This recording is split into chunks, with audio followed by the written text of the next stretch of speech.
It's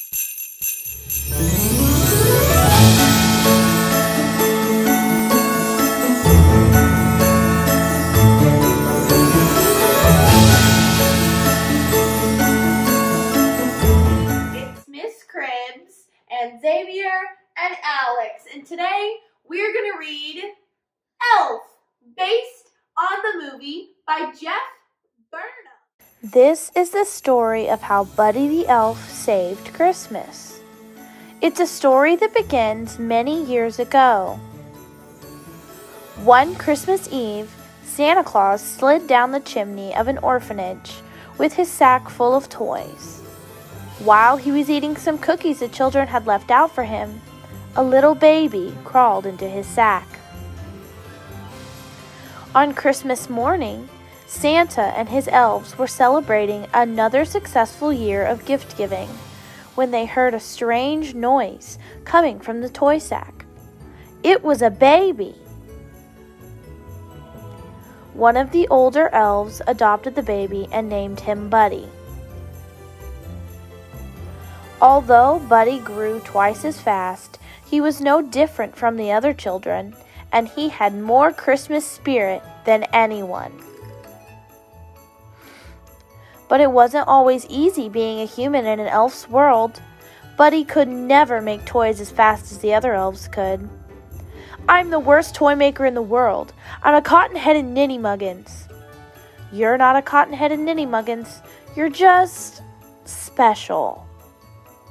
Buddy did his best to fit in, but Papa Elf knew he had to tell Buddy the truth.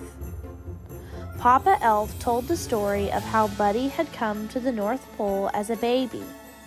His human father, Walter, never knew that Buddy was born. Walter lived in a magical place called New York City with his family. But that wasn't all. Santa had one more surprising thing to tell Buddy. "Your father, he's on the naughty list." No!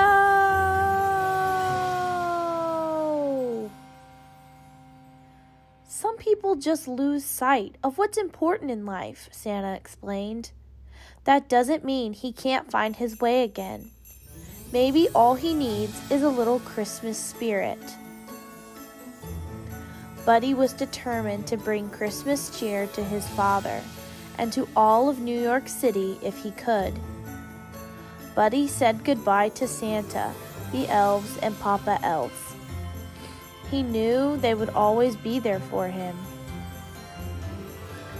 "Bye, Buddy. Hope you find your dad."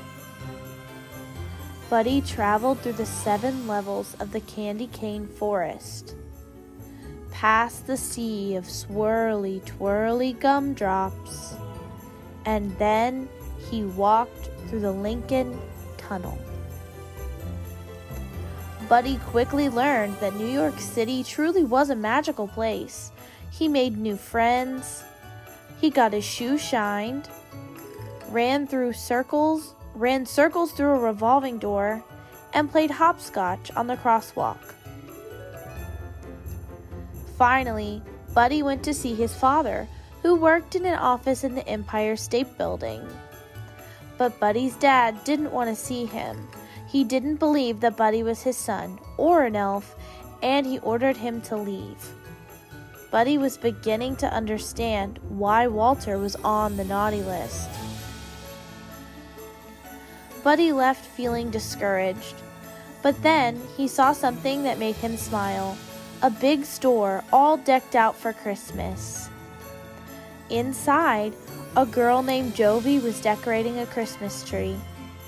Buddy was glad to meet another human who shared his appreciation for elf culture. Jovi told him that Santa would be visiting the store the next day. Buddy was so excited to see Santa again. Buddy stayed up all night decorating the store in preparation for Santa's arrival. But when Santa arrived the next morning, Buddy realized that he was an imposter. "You smell like beef and cheese. You're not the real Santa. You sit on a throne of lies."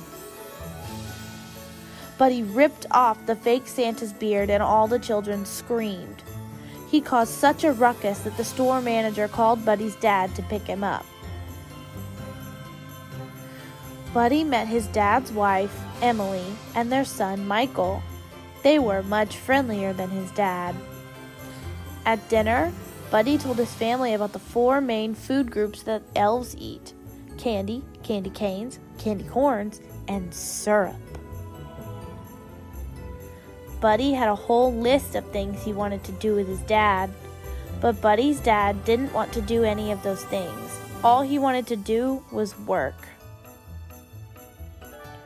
So Buddy went to work with his dad. He tried coffee. He helped answer the phones. Buddy the elf, what's your favorite color? And he sorted packages in a shiny mailroom.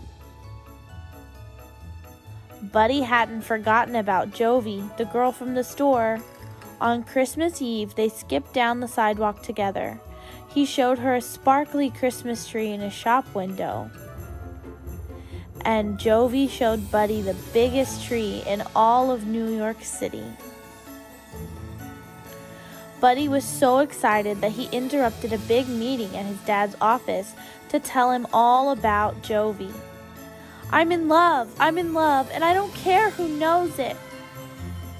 But Buddy's dad didn't want to be interrupted. Get out! Buddy was so upset that he decided to run away. He left a note behind.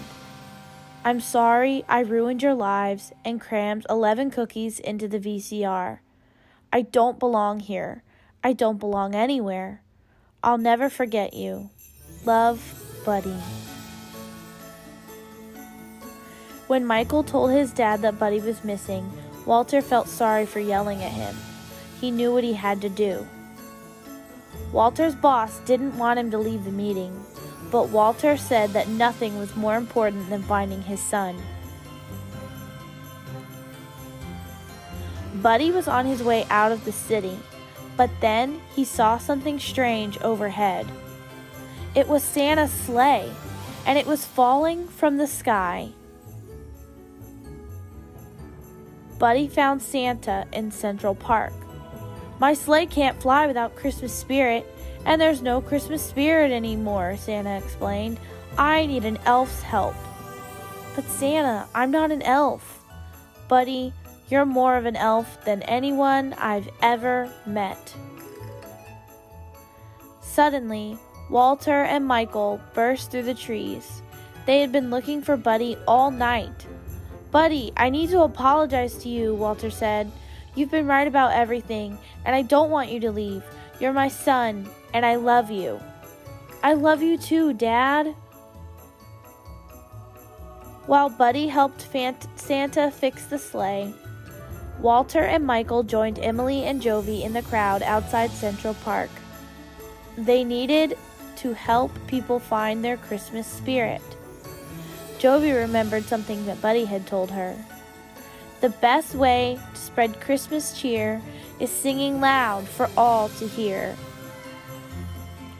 One by one, everyone began to sing. It's working, Buddy exclaimed. Everyone except for Walter. Dad, you have to sing. Finally, Walter joined in. Santa Claus is coming to town. Just in the nick of time, Santa's sleigh soared into the sky. There was so much Christmas spirit in the air that the sleigh flew all the way to the top of the Empire State Building. The next day was Christmas. It was the best Christmas ever because Buddy got to spend it with his whole family, doing all of his favorite things, singing, giving gifts, and snuggling. And that's the story of how, with a little help, Buddy the Elf managed to save Christmas. And his spirit saved a lot of other people, too. I hope you enjoyed this holiday story. I love you guys. Happy holidays!